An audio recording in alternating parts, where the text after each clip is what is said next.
know it's been a long while, but take us on that very first date. And none of you can go first. Tell us what it was all about. How was it initiated? Was it even a date? I don't know. Let us know.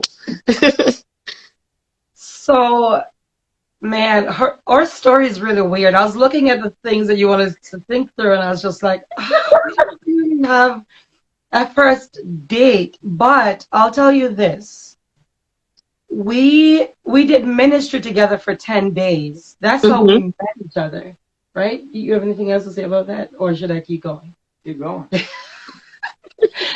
So, okay, so we've been married for almost 19 years, and then dated 2.5 years before that.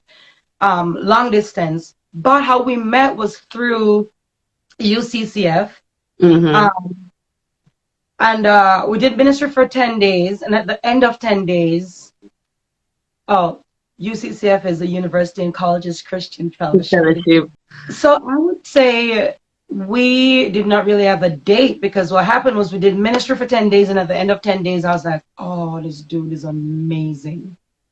That's what I thought. So I will say one of the first significant conversations we had, there's another question we'll go a little earlier than this, but one of the first conversations was when I was eavesdropping on a conversation she was having at the next table after church. And they were talking about people being eunuchs and about people just living single for Jesus. And she was the only one defending that way of life against, a pastor, another leader, several students. And so I hopped tables, and she and I began advocating for singleness as a way of life.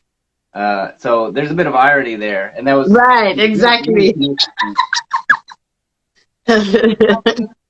So basically, somewhere along the way, your paths crossed during that 10 days of ministry. That's awesome. That's awesome.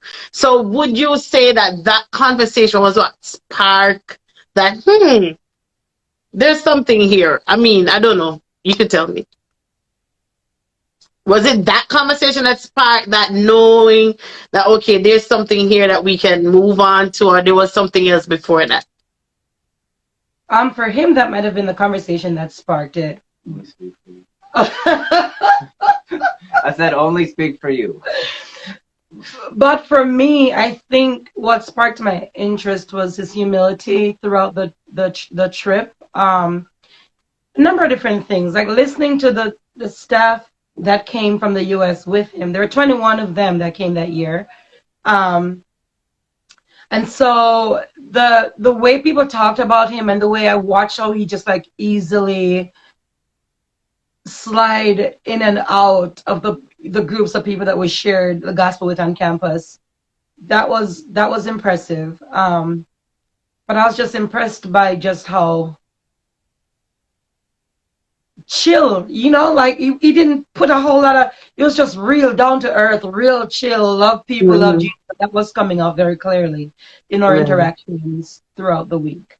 So at some point we were having a conversation about what your ideal spouse would look like, and in that, so there's a number of things. I don't point to any one thing, but the way that I process things is I let things sit in my mind and just kind of hold them and piece a puzzle together over time. And so this particular thing, in the midst of other things that I could see with her, her thing was, well, my husband will have to be very special because, I'm the type of person that will bring a homeless man home and he'll be on the couch when my husband gets home and he'll have to be okay with that. And I thought, wow, like I could be that guy, because that's the type of thinking, that's the type of heart that I really appreciate.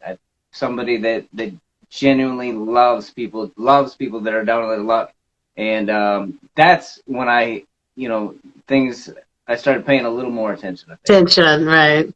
This is something special right here.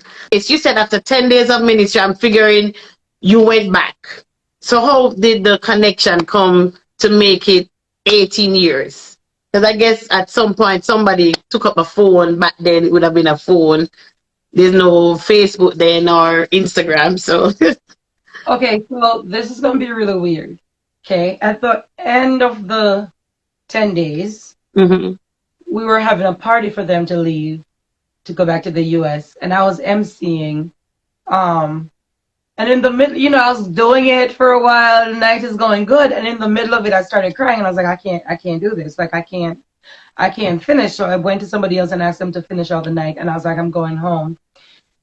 Because I was overwhelmed, like I was genuinely gonna miss the dude. I mean, I was gonna miss everybody. But you understand. But secretly, it was really only for Steve. We understand. No, Steve. No, so he followed me. I left the party and he followed me. I started walking with her. You make it sound like I was stalking you. Well, I mean, in my mind, I was thinking, no, but you saw her leave and you thought that was your moment to at least get an email or a phone number or something. That's what I was thinking.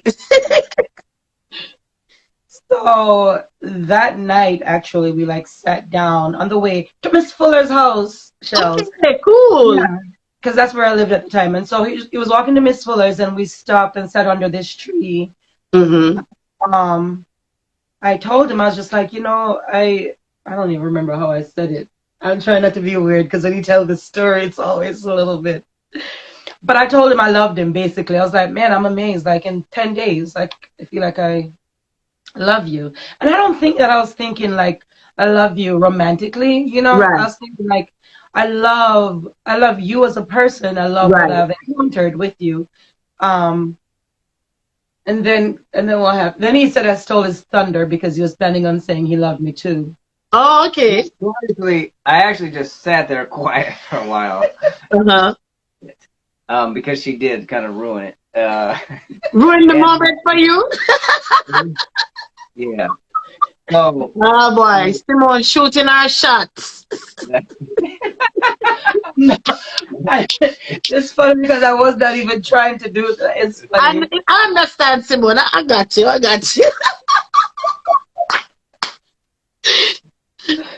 Yeah, so I basically just walked it. Eventually I said, look, I'm just going to start talking because if I don't, I'll just, there's nothing, I just will be dead in my thoughts. And so I just started walking back through the week and through different things that I had noticed and paid attention to. And, I told her that at some point I realized that, I really loved her, that she was just a beautiful, amazing person. Similar to what she said. It wasn't like this kind of fluttery, Right. it was Butterflies, jelly bottom kind of a thing.